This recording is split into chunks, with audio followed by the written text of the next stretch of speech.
Bayangkan kamu udah menabung lama untuk membeli mobil impian, tapi tiba-tiba ada kesempatan berangkat haji lebih cepat. Masalahnya, uangnya hanya cukup untuk satu pilihan, mobil atau ke Baitullah. Dan mereka memilih membatalkan membeli mobil dan pergi menunaikan ibadah haji. Dan yang terjadi setelah itu bukan cuma bikin haru, tapi juga membuktikan satu hal, kalau kita mendahulukan Allah, tidak ada yang benar-benar hilang, Kedan. Oke, daripada Kedan makin penasaran nih, seperti biasa, yuk kita bahas kisah Tantri dan Arda yang batal beli mobil demi bisa berhaji di jejak Baitullah. Semua cerita besar biasanya dimulai dari satu titik kecil. Dan bagi Arda, titik itu adalah masa paling sulit dalam hidupnya. Pernah suatu waktu ban motornya bocor, uang tidak ada, teman tidak ada, hidupnya pada saat itu terasa sempit. Sampai akhirnya budenya datang dan mengatakan, "Arda, mau titip doa apa? Bude mau umroh nih." Arda hanya menjawab singkat, "Apa aja lah Bude." Jawabannya begitu pasrah, Gedan. Tapi budenya berkata satu hal penting, "Jangan gitu, minta yang jelas sama Allah." Akhirnya Arda berkata, "Ya udah, doain Arda supaya Allah naikin derajat Arda."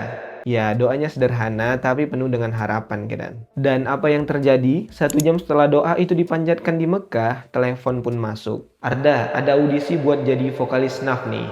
Coba ya." Dan di tahun 2010, hidupnya mulai berubah. Derajatnya benar-benar dinaikkan. Persis seperti doanya. Dari situ kita belajar satu hal, Kedan. Kita boleh ragu sama diri sendiri, tapi jangan pernah ragu sama kuasa Allah. Di sisi lain, ada satu wanita kuat yang juga sedang berjuang, Kedan. Namanya Tantri Shalindri. Saat baru lulus SMA, ayahnya sakit stroke. Dan pilihannya cuma dua, antara lanjut kuliah atau bantu keluarga. Dan dia memilih berjuang untuk membantu keluarga. Semua pekerjaan ia lakukan, yang penting halal. Sampai akhirnya kesempatan pun datang, yaitu audisi vokalis band Kotak. Dan dia terpilih. Tapi di balik semua itu, ada satu niat besar di hatinya, Kedan.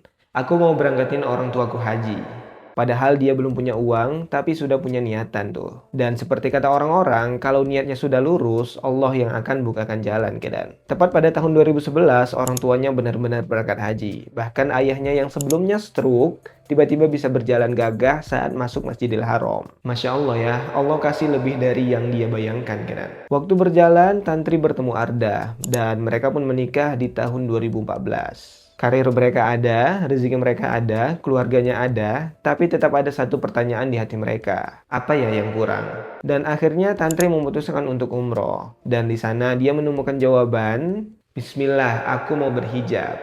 Keputusan yang besar dan resikonya juga besar, karena dunia hiburan tidak selalu ramah dengan hijab pada waktu itu. Dan benar saja, ada pekerjaan yang hilang. Tapi apa yang terjadi? Allah langsung ganti dengan yang lebih banyak, Kedan. Satu hilang diganti dengan 5. Karena memang begitu, kalau kita mendekat ke Allah, tidak ada yang benar-benar hilang. Yang ada adalah diganti dengan yang lebih baik. Waktu terus berjalan sampai Februari 2023, saat dimana mereka umroh. Tantri merasakan sesuatu yang berbeda. Perasaannya sangat kuat untuk memenuhi panggilan Allah untuk berhaji. Dia berkata ke Arda, "Pulang dari sini kita serius daftar haji ya." Mereka pun mendaftar, estimasi berangkat 6-7 tahun lagi. Waktu yang normal, tapi Allah punya rencana lain, Kedan. Pada November 2023, mereka mendapatkan pekerjaan di Jeddah, bisa membawa tim umroh. Tapi Tantri tidak bisa ikut ibadah karena sedang haid. Ka'bah sudah di depan mata nih, tapi dia hanya bisa melihat dan berdoa, "Ya Allah, kalau aku belum bisa umroh sekarang, tolong percepat keberangkatan hajiku."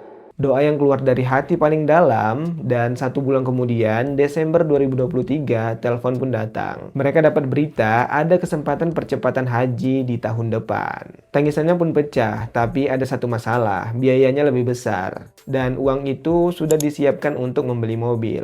Mereka pun saling menatap di waktu itu. Ini momen penentuan, mobil atau berangkat haji. Dan mereka memilih dengan mengatakan, "Bismillah, haji dulu, mobil bisa nanti." Keputusan itu tidak mudah, Kedan. Tapi mereka percaya satu hal, kalau Allah didahulukan, Allah akan urus semuanya. Dan di bulan Juni 2024, mereka sampai di Arafah, tempat paling mustajab untuk berdoa. Tempat di mana jutaan manusia menangis meminta ampunan. Arda bahkan berkata, aku ngerasa nggak pantas sebenarnya untuk haji. Tapi justru di situ Allah mengundangnya. Karena haji bukan soal pantas atau tidak pantas, tapi soal undangan. Dan bukan cuma itu, mereka punya satu doa lagi, ingin umroh bareng keluarga. Dan yang ajaibnya, belum ada setahun, Allah kabulkan dengan keluarga lengkap. Dan yang paling menarik tentang mobil tadi Kedan, yang mereka relakan demi berhaji. Pada tahun 2025, Allah ganti Kedan, dengan mobil yang lebih baik, lebih dari yang mereka rencanakan. Dan di situ mereka pun sadar yang mengabulkan doa bukan usaha kita, tapi Allah. Matematika Allah tidak sama dengan manusia, Kedan. Kadang yang kita lepaskan justru jadi jalan untuk mendapatkan yang lebih besar. Sekarang aku mau tanya ke Kedan nih. Kalau Kedan ada di posisi mereka, Kedan lebih memilih apa? Mobil atau panggilan Allah untuk berhaji? Coba tulis di kolom komentar ya. Nanti kita sama-sama aminkan. Oke, kalau Kedan suka dengan konten seperti ini, jangan lupa like, komen, dan subscribe. Terus dukung akun kecil ini ya Kedan. Dan kalau kisah perjalanan umroh Kedan mau aku buatkan konten seperti ini, boleh DM aku lewat IG di sini ya. Oke, kalau aku ada salah koreksi ya, kita diskusi di kolom komentar. Thank you udah nonton, sampai jumpa di konten selanjutnya bareng aku Zri Arkan di Jejak Baitullah.